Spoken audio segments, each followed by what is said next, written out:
श्री कृष्ण जन्मभूमि स्थान पर श्रद्धा और उल्लास के साथ मनाई गई गोचारण लीला। मथुरा से खबर। श्री कृष्ण जन्म स्थान स्थित गौशाला में गुरुवार को गोपाष्टमी का पावन पर्व श्रद्धा और हर्षोल्लास के साथ मनाया गया। इस अवसर पर गौशाला में मौजूद सैकड़ों गायों का विधिवत पूजन और सेवा किया गया और श्रद्धालुओं ने पुष्प, तुलसी और दीप अर्पित कर गौ माता की आराधना भी की है। गौशाला में वातावरण पूरी तरह से भक्ति से सराबोर रहा। भक्तों ने गौ माता के जय और जय श्री कृष्ण के जयकारों से पूरा परिसर गुंजायमान कर दिया। गौशाला में विशेष सजावट की गई थी और गायों को ताजे फूलों की मालाओं से सजाया गया। अभी गौ माता को विश्व माता माना गया है और जितने भी हर देवता हैं 33 करोड़ देवताओं का गौ माता में एक ही स्थान में निवास होता है। तो यदि हम गौ माता की पूजा करते हैं, सेवा करते हैं, तो ये मानना चाहिए कि हम संपूर्ण ब्रह्मांड के देवताओं की पूजा कर रहे हैं। आज और पुनीत पर्व इसलिए होता है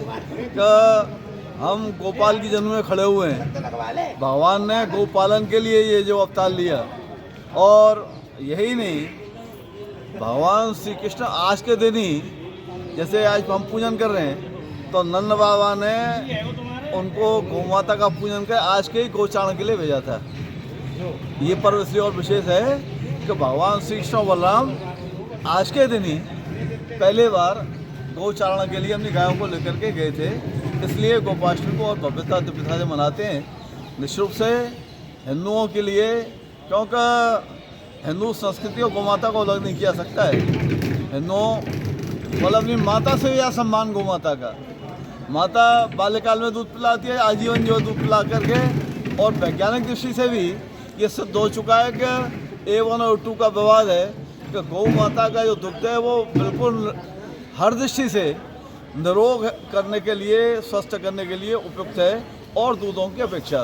तो निश्चित रूप से ऐसे पुण्य दिन पर ये उसी परंपरा के गऊ हैं। निश्चित रूप से वंश परंपरा में जो भगवान ने गौ चराए होंगे उसमें से जरूर यहाँ कोई ना कोई होंगी।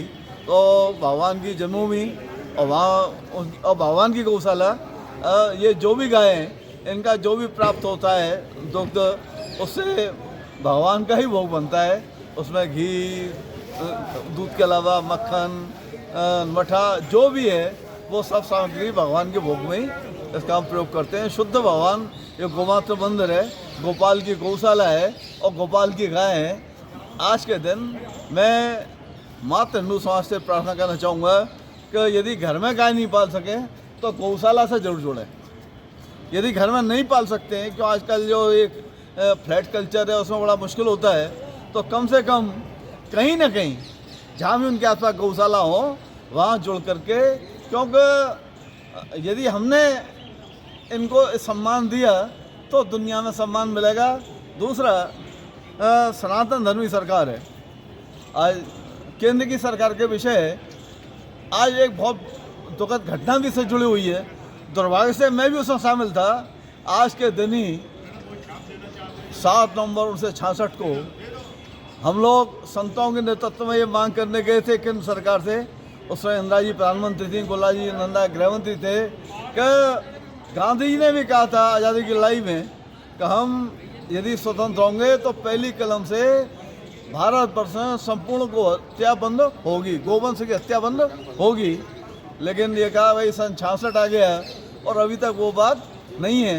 बल्कि बड़ा दुर्भाग्य होता है जब ये सुनाई पड़ता है कि भारत से गोवंश का निर्यात बहुत बड़ी तादाद में हो रहा है। खुलेआम प्रांतों में बड़े बड़े कट्टीकर चल रहे हैं। ये पूज्य प्रोत्तर ब्रह्मचारी राय, पूर्व कपात्री महाराज, पूज्य नंदनवती थी महाराज, मंत्र, ये सुशील मुनि जी भी, ऐसे प्रमुख संत विभिन्न संप्रदायों के वो सब वहाँ विराजमान थे और इस मांग को लेकर के गए थे कि जब तक केंद्रीय कानून नहीं बनेगा, प्रांतों के कानून हैं जगह जगह, जब तक केंद्रीय कानून बनेगा तब तक भारत में को हत्या कलंक नहीं मिटेगा। तो गाय को राष्ट्रमाता घोषित किया जाए, केंद्रीय कानून बना करके संपूर्ण गोवंश की हत्या का भारत वर्ष में निषेध किया जाए। इस मांग को लेकर के इंदिरा के सक्ष गए थे। संसद भवन के सामने बहुत भव्य मंच था, भारत वर्ष के प्रमुख संत मौजूद थे, लाखों लाखों श्रद्धालु थे और लाखों लाखों साधु थे। लेकिन वो मांग न सुन करके उनने बदले में हमको गोलियों का आशीर्वाद दिया और हजारों साधु मारे। मैं आपसे कह रहा हूँ। मथुरा से अमित शर्मा की रिपोर्ट। है।